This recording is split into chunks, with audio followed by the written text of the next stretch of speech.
The morning light filtered through the Venetian blinds of Lucas Mendez's cramped Los Angeles apartment, casting long shadows across the scattered pages of his latest screenplay. Empty coffee cups stood like sentinels among the chaos of crumpled papers and dog-eared books about Argentine history. At 34, Lucas had achieved what many screenwriters only dreamed of: critical acclaim and commercial success. Yet something gnawed at him from within, an insatiable hunger for recognition that transcended borders and languages. His latest film, Echoes of the Pampas, had garnered attention at Sundance, earning him representation at one of Hollywood's most prestigious agencies. The story of a young gaucho's journey through modern Argentina had struck a chord with international audiences, blending his homeland's rich cultural heritage with contemporary struggles. But Lucas knew it wasn't enough. He craved something more, something that would cement his place in cinematic history. The phone rang, piercing through his morning contemplation. The caller ID displayed an unknown number with a 310 area code, another Los Angeles contact perhaps. Lucas had learned to answer every call in this town, where opportunities materialized and vanished like mirages in the desert. "Lucas Mendez speaking," he answered in his slightly accented English, the product of years perfecting his craft in a foreign tongue. "Mr. Mendez, this is Victoria Sterling from Meridian Productions. We've been following your work, particularly your latest project. We have a proposition that might interest you." Her voice carried the polished confidence of someone accustomed to making deals that changed lives. Lucas straightened in his chair, recognizing the name. Meridian Productions had a reputation for backing unconventional projects that often became cultural phenomena. Their last 3 films had garnered multiple Oscar nominations, and their approach to storytelling pushed boundaries in ways that major studios rarely dared. "I'm listening," Lucas replied, setting down his coffee cup and reaching for a pen. "We're developing a thriller based on true events, specifically a series of disappearances that occurred in Buenos Aires during the early 2000s. The case was never fully resolved, and we believe your unique perspective as an Argentine writer could bring authenticity to the project that Hollywood writers simply couldn't achieve."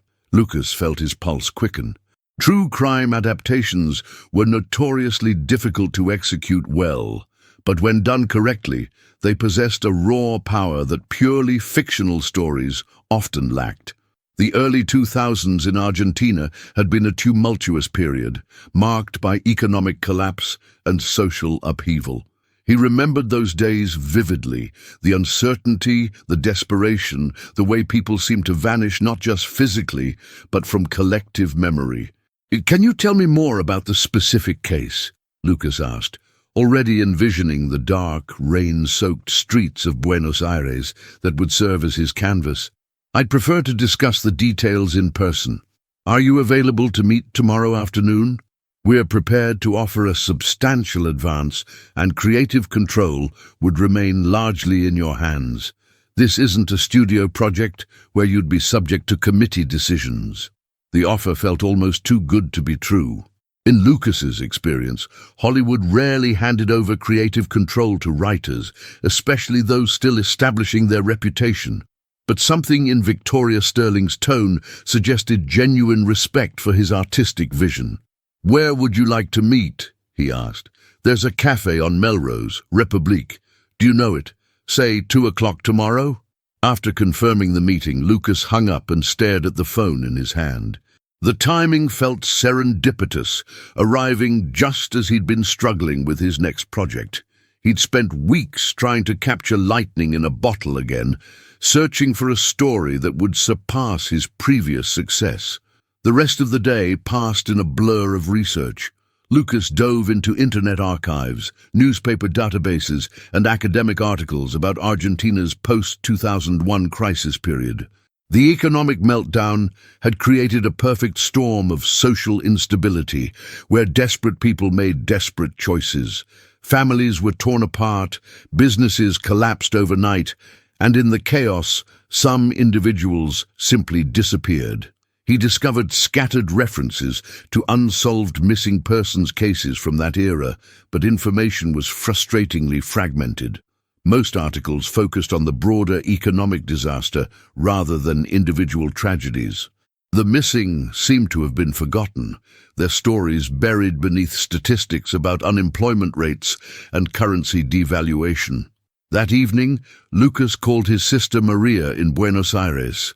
She was 5 years younger, but possessed an encyclopedic knowledge of their country's recent history, having worked as a journalist during the crisis years. "Lucas, it's late here. Is everything okay?" Maria's voice carried concern despite the distance. "I'm sorry. I know it's past midnight there.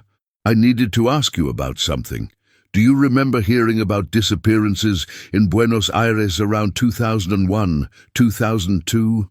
Not political ones, but regular people who just vanished?" Maria was quiet for a moment. "There were so many tragedies during that time, hermano. People killed themselves, others fled the country illegally.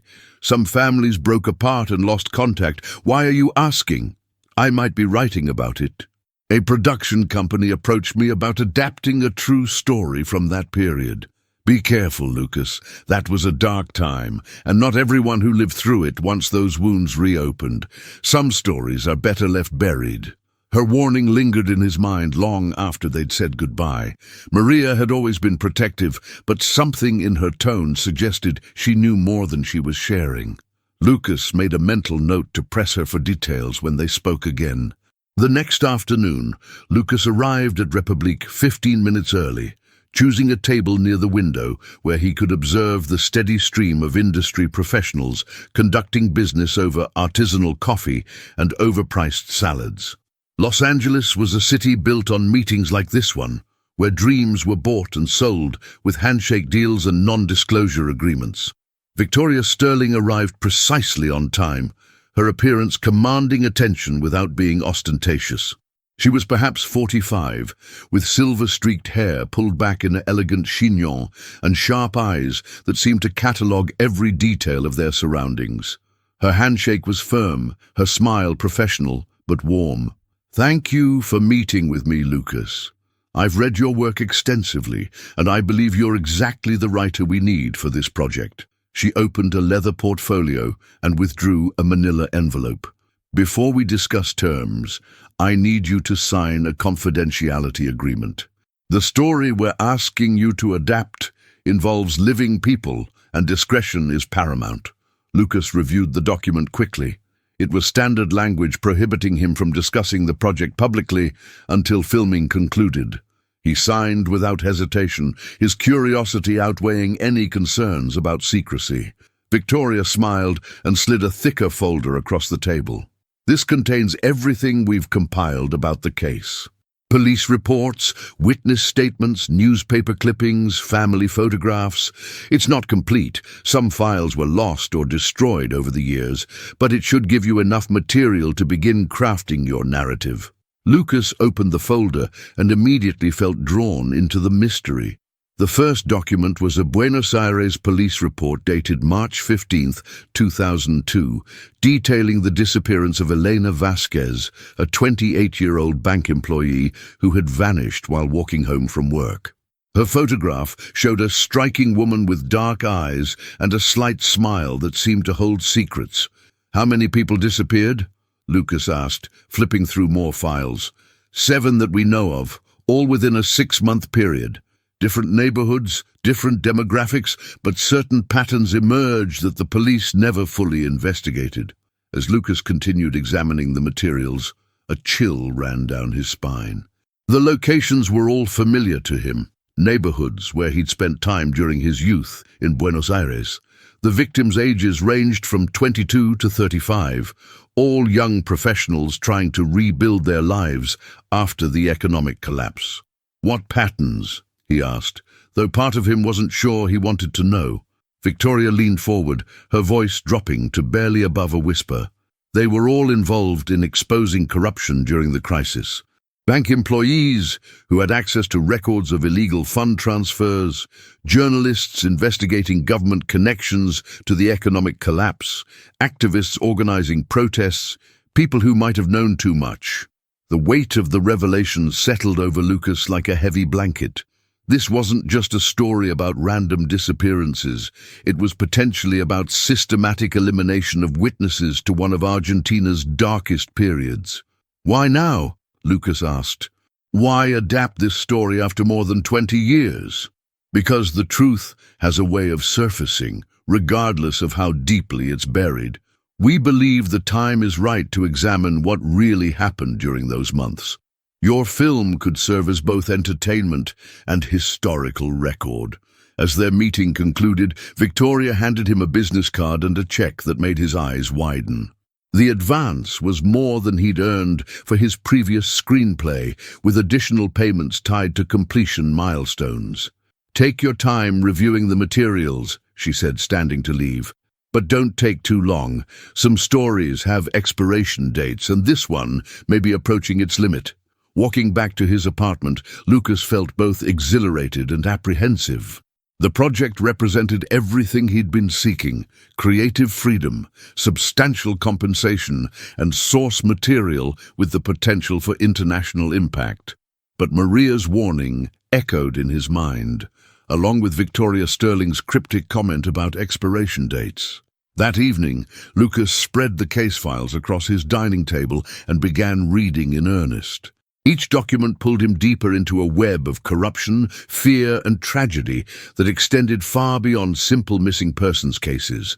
Names appeared repeatedly across different files: politicians, businessmen, law enforcement officials who seemed to orbit around the disappearances like planets around a dark star. As midnight approached, Lucas made his first notes for the screenplay, beginning with Elena Vasquez's story. But as he wrote, he couldn't shake the feeling that he was being watched, that somewhere in the shadows of his apartment, the ghosts of Buenos Aires were gathering to see how their stories would be told. The transformation from successful screenwriter to obsessed investigator had begun, though Lucas didn't yet realize that some stories choose their storytellers rather than the other way around. 3 weeks into the project, Lucas's apartment had transformed into a makeshift detective's office. Maps of Buenos Aires covered one wall, connected by red string that traced the victim's final known movements. Newspaper clippings, police reports, and witness statements created a paper mosaic of human tragedy across every available surface. His screenplay remained largely untouched while he obsessed over understanding the true story behind the disappearances. The deeper he dug, the more complex the web became. Each victim had connections to Argentina's financial sector during the crisis years, but the links were subtle, almost deliberately obscured. Elena Vasquez had worked for Banco Nacional, processing international wire transfers. Miguel Santos had been an accounting clerk at the Ministry of Economy. Carmen Rodriguez had freelanced as a financial journalist, covering the peso's devaluation. Lucas had spent hours on international calls with Argentine contacts, former colleagues, and aging bureaucrats who remembered those chaotic months. Most conversations followed the same pattern: initial cooperation followed by sudden reluctance when specific names were mentioned. People who had been eager to help would suddenly become unavailable, their phone numbers disconnected or their emails bouncing back. The pattern was too consistent to be coincidental. His sister Maria had grown increasingly worried during their weekly calls. "You sound different, Lucas. Obsessed. Maybe this project isn't good for you." "I'm fine," he'd insisted, though his reflection in the bathroom mirror suggested otherwise. Dark circles ringed his eyes, and he'd lost weight from irregular eating habits. Sleep came in fitful bursts between research sessions that stretched until dawn. The breakthrough came from an unexpected source. Dr. Patricia Herrera, a psychology professor at UCLA, had emigrated from Argentina in 2003. When Lucas reached out to her through the university directory, she'd agreed to meet, intrigued by his project's focus on post-crisis trauma. They met at a quiet restaurant in Westwood, Dr. Herrera's academic bearing providing a stark contrast to the Hollywood personalities Lucas usually encountered. She was in her 50s, with graying hair and intelligent eyes that seemed to see through surface pretenses to underlying truths. The period you're investigating was characterized by widespread paranoia, she explained over coffee. People had lost faith in institutions, in currency, in their neighbors. Conspiracy theories flourished because the official explanations for the crisis were inadequate. But these disappearances seemed too coordinated to be random, Lucas argued, showing her photographs of the 7 victims. Look at their backgrounds, their connections to financial institutions. Dr. Herrera studied the photos carefully, her expression growing troubled. I remember some of these cases. There was talk in Buenos Aires that certain people who knew too much about capital flight were being silenced. You mean murdered? I mean disappeared. In Argentina, we understand the distinction. Murder leaves evidence, bodies, investigations. Disappearance leaves only questions and fear. She leaned forward, her voice dropping. I knew Elena Vasquez. We were in the same book club during university. She was brilliant, idealistic, the kind of person who believed she could change the world through honest work. Lucas felt his pulse quicken. What happened to her? Elena had discovered irregularities in international transfers processed through her bank. Millions of dollars moving to offshore accounts just before the peso collapsed. She was planning to report it to the authorities when she vanished. Did she tell you this directly? Dr. Herrera hesitated, glancing around the restaurant despite its relatively empty state. She called me 2 days before she disappeared.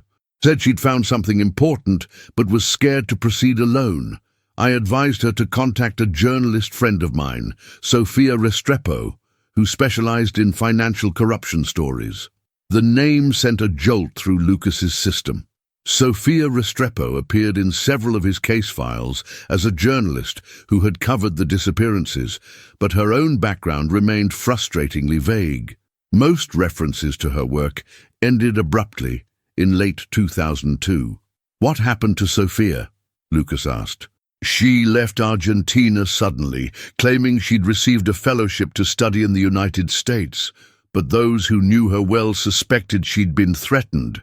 Sofia was fearless, the kind of reporter who wouldn't abandon a story unless she feared for her life. That evening, Lucas began searching for Sofia Restrepo with renewed intensity. Immigration records were impossible to access without government connections, but social media and professional databases yielded fragments of information. She had indeed arrived in the United States in late 2002, settling in Miami's large Argentine expatriate community. Lucas found her current address through a journalism alumni directory and spent 2 days composing an email that balanced his need for information with respect for her likely desire for privacy. He explained his project, his connection to Victoria Sterling and Meridian Productions, and his growing conviction that the disappearances were part of a larger conspiracy. Sofia's response arrived within hours. I've been waiting 20 years for someone to ask the right questions. We need to talk, but not over email or phone. Can you come to Miami? The urgency in her message convinced Lucas to book a flight immediately.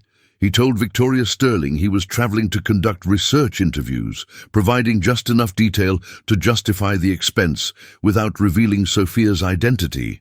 Miami's humid air enveloped Lucas as he emerged from the airport, a stark contrast to Los Angeles's perpetual drought. Sofia had arranged to meet him at a Cuban cafe in Little Havana, choosing a location where 2 people speaking Spanish wouldn't attract attention. She was smaller than he'd expected, perhaps 5 feet tall, with prematurely white hair and eyes that held depths of experience most people never accumulated. Her handshake was firm, her smile genuine but guarded. You look like someone who's been sleeping badly, she observed, as they found a corner table away from other patrons. The research has been consuming. The more I learn, the less sense it makes. Sofia ordered café con leche for both of them and studied Lucas carefully.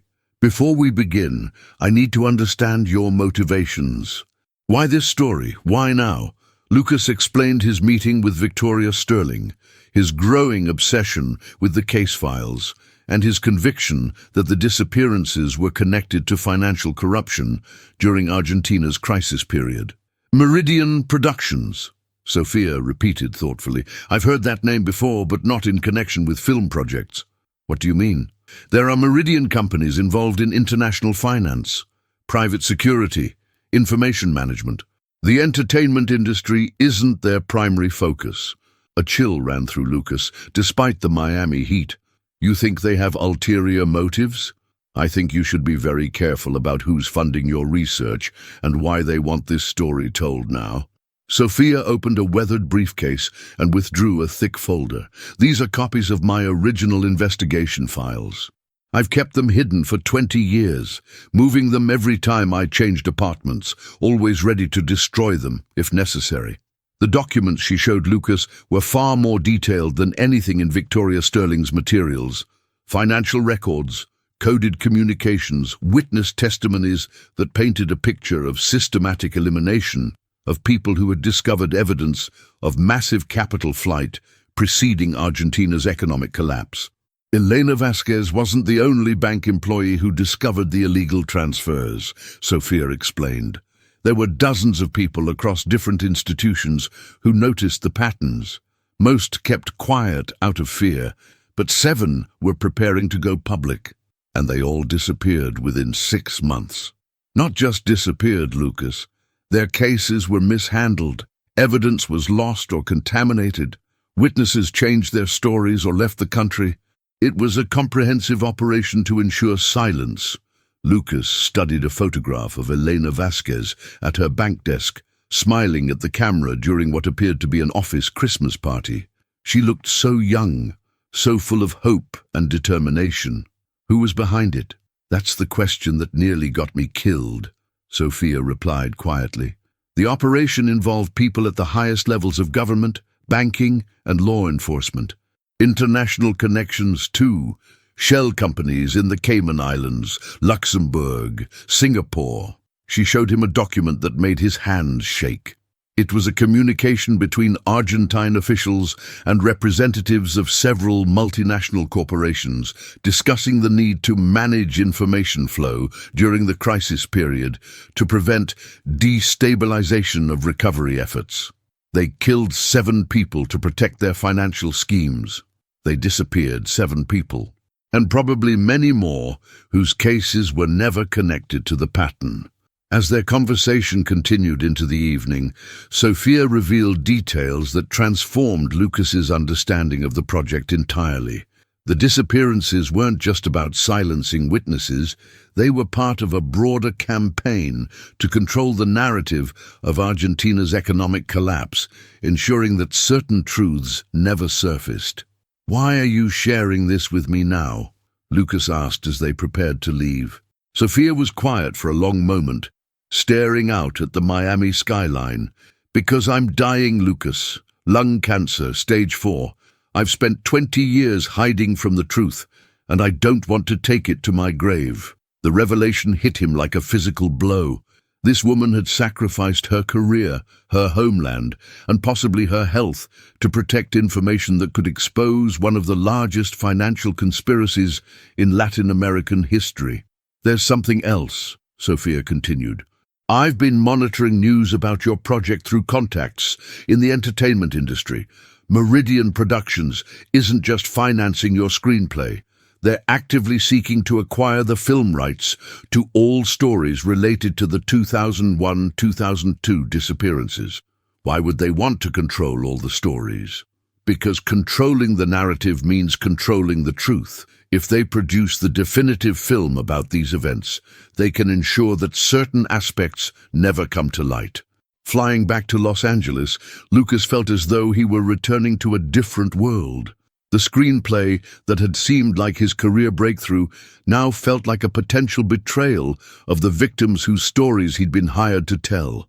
Victoria Sterling's generous advance and promises of creative control took on sinister implications. But he also felt a responsibility he'd never experienced before. 7 people had died trying to expose the truth, and a brave journalist had sacrificed her life's work to preserve their evidence. He couldn't simply walk away from the project, but continuing meant navigating between his obligation to the truth and the dangerous game being played by forces far more powerful than he'd imagined. As his plane descended into LAX, Lucas made a decision that would change everything. He would continue working on the screenplay, but he would tell the real story, not the sanitized version Victoria Sterling and Meridian Productions expected. He just had to figure out how to do it without ending up like Elena Vasquez and the other 6 people who had asked too many questions 20 years ago. Lucas returned to Los Angeles with Sophia's files hidden in a false bottom compartment of his suitcase, a precaution that felt both paranoid and necessary. The city's familiar sprawl looked different now, as if he was seeing it through the lens of conspiracy and hidden agendas. Every black sedan seemed to follow him. Every unknown phone number carried potential threat. His apartment felt compromised somehow, though nothing appeared disturbed. Lucas spent an hour checking for signs of entry, examining windows and door frames, looking for evidence that someone had searched his research materials while he was away.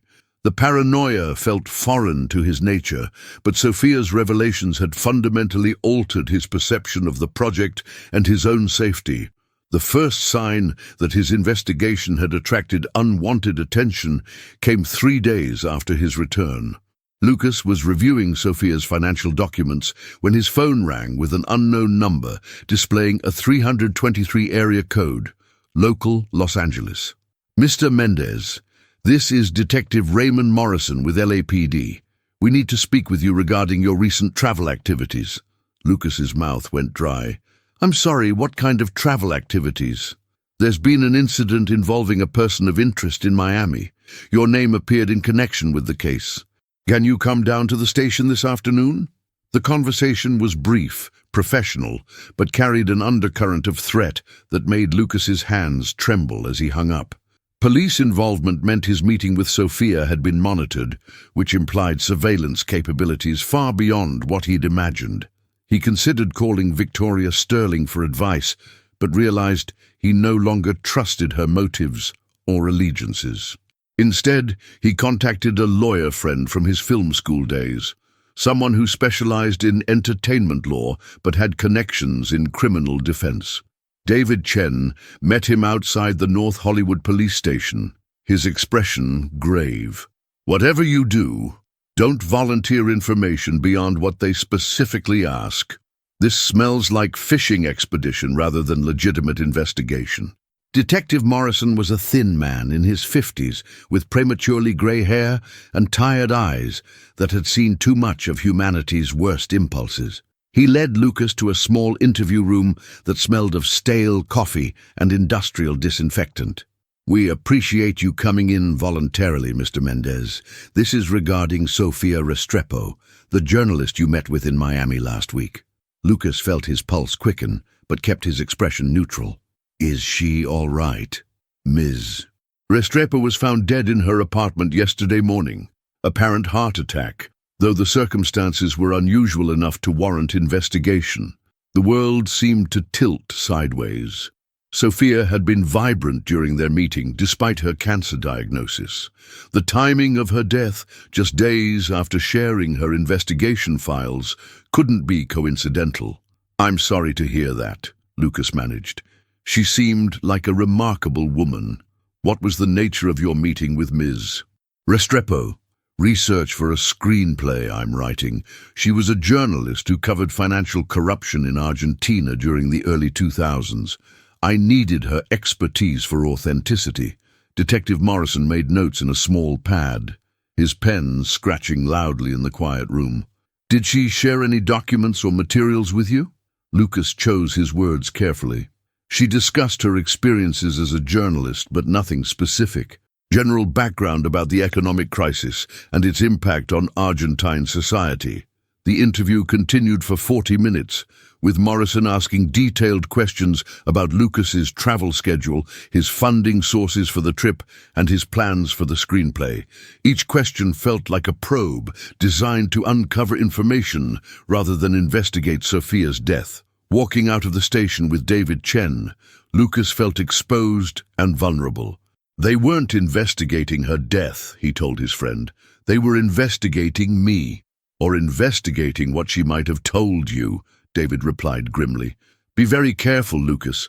This doesn't feel like normal police business. That evening, Lucas called his sister Maria in Buenos Aires, using a secure messaging app Sophia had recommended for sensitive communications. Maria's face appeared on his laptop screen, but her expression was troubled even before he spoke. Lucas, I've been trying to reach you.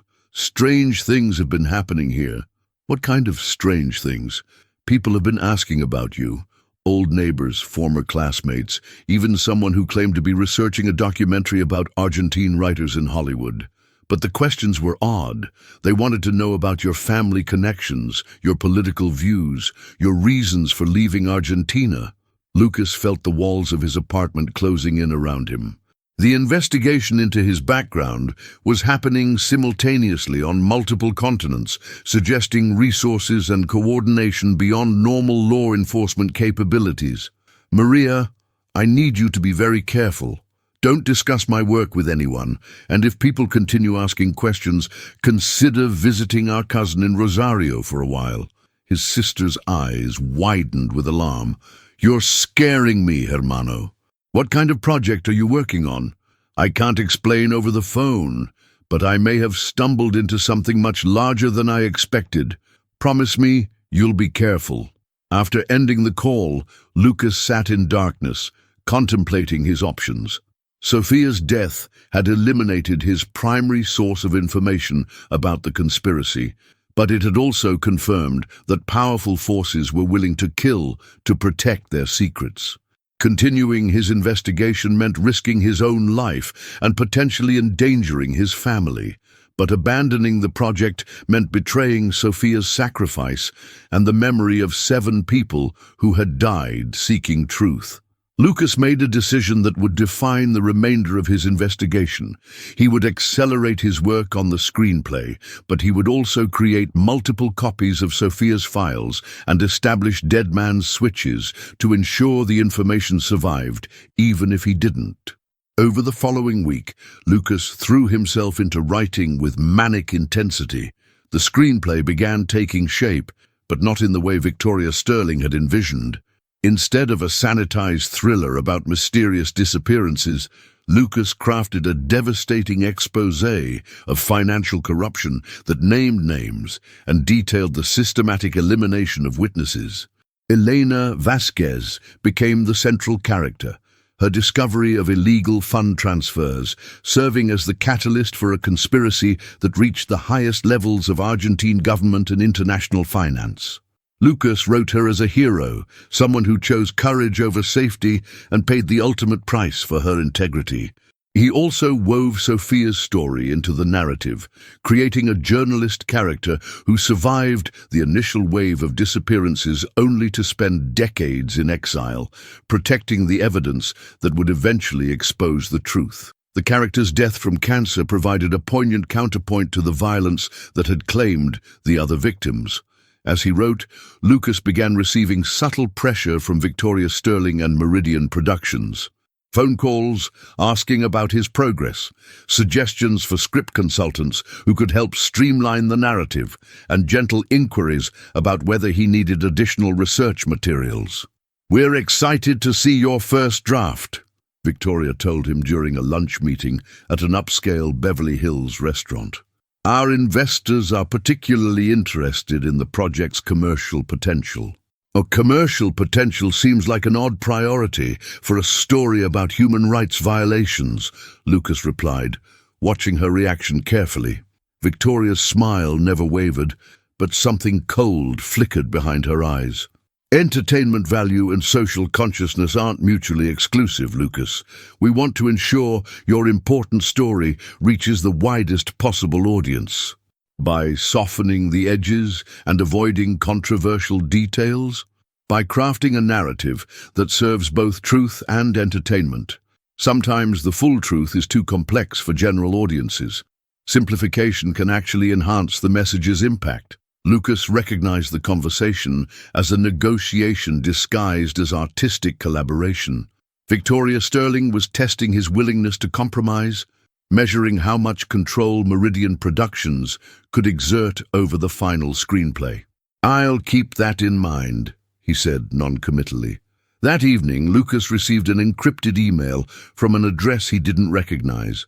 The message contained only a Miami newspaper article about Sofia Restrepo's death and a single line of text. "They're watching you too." The sender's identity remained anonymous, but the timing suggested someone with knowledge of both his investigation and the circumstances of Sofia's death. Lucas felt simultaneously threatened and oddly reassured. At least one other person understood the danger he was facing. He began taking precautions that would have seemed absurd just months earlier. He varied his daily routines, checked his apartment for surveillance devices, and avoided discussing the project in locations where conversations might be overheard. The transformation from naive screenwriter to hunted investigator felt surreal, like living inside one of his own thriller scripts. The breakthrough came from an unexpected source. Lucas was researching one of the shell companies mentioned in Sofia's files when he discovered a connection to present-day Los Angeles. Meridian Financial Services, a subsidiary of the parent company that owned Meridian Productions, maintained offices in Century City and had been involved in several high-profile money laundering investigations. The implications were staggering. The same network that had orchestrated the 2002 disappearances was now funding his screenplay about those very crimes. They weren't trying to suppress the story. They were trying to control it, ensuring that any public examination of the events would serve their interests rather than revealing their complicity. Lucas realized he was trapped in an elaborate game where the rules were hidden and the stakes were life and death. Meridian Productions had chosen him, not despite his talent and integrity, but because of them. They needed a credible writer to tell a version of the story that would satisfy public curiosity while obscuring the deeper truths. But understanding the game didn't provide an obvious path to victory. Lucas possessed information that could expose a decades-old conspiracy, but he lacked the platform or protection necessary to make the revelations public. His screenplay was both his weapon and his cage, the vehicle through which he might achieve justice or ensure his own destruction. As he worked late into the night, crafting scenes that balanced truth-telling with survival, Lucas couldn't shake the feeling that he was being guided toward an inevitable confrontation. The story he'd been hired to tell was demanding to be told truthfully, regardless of the consequences. The question was whether he would live long enough to finish it. Lucas woke on a grey Tuesday morning to find his laptop missing from his apartment. Everything else remained untouched. His wallet, expensive camera equipment, even cash scattered on his desk. But the computer containing 6 weeks of screenplay development and research notes had vanished without a trace.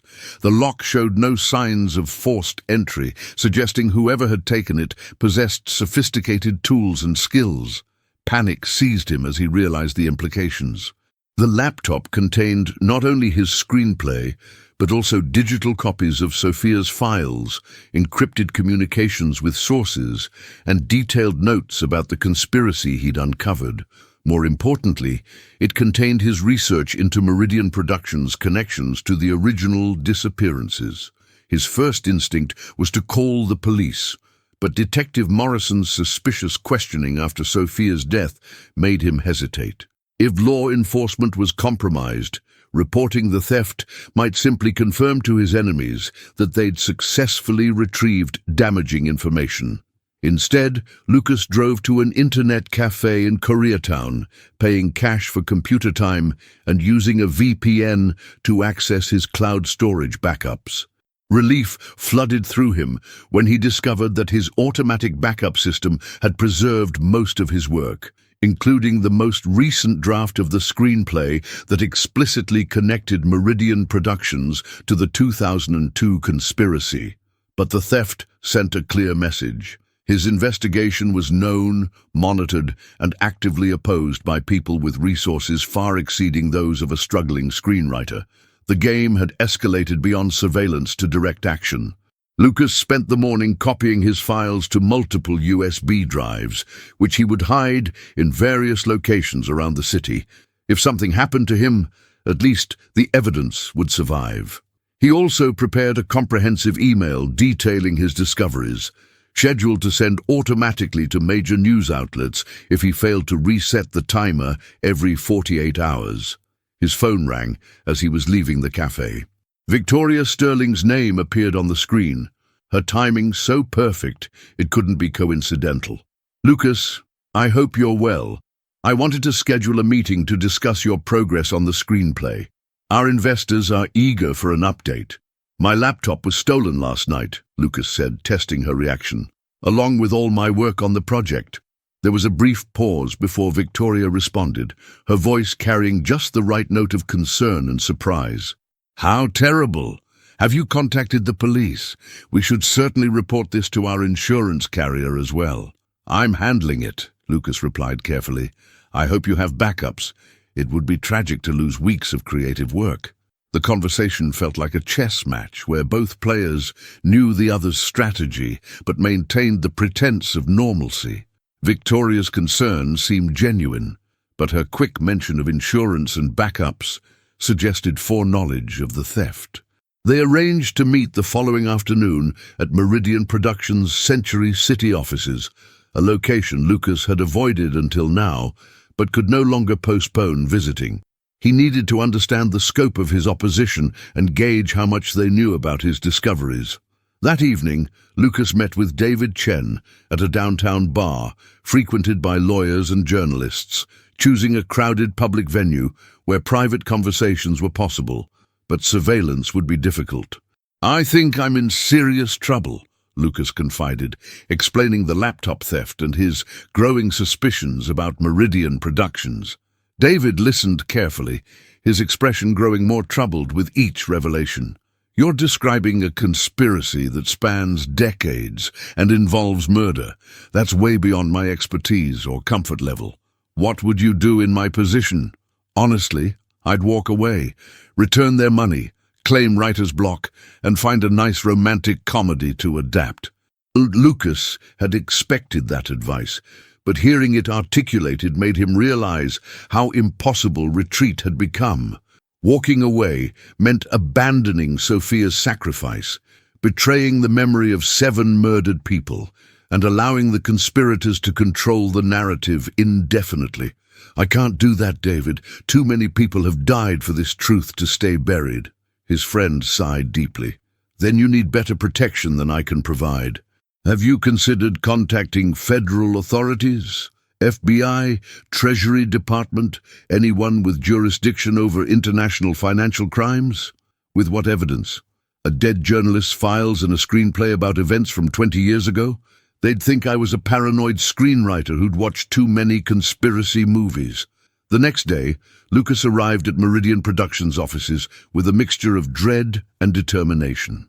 The building was a gleaming tower of glass and steel that housed dozens of entertainment companies, creating perfect cover for operations that had nothing to do with filmmaking.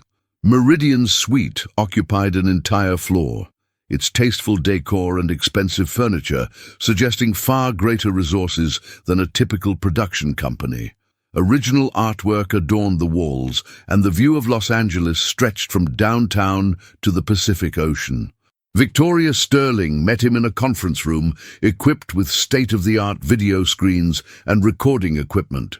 She was accompanied by 2 men she introduced as Thomas Bradley, Meridian's head of development, and Michael Santos, their legal counsel.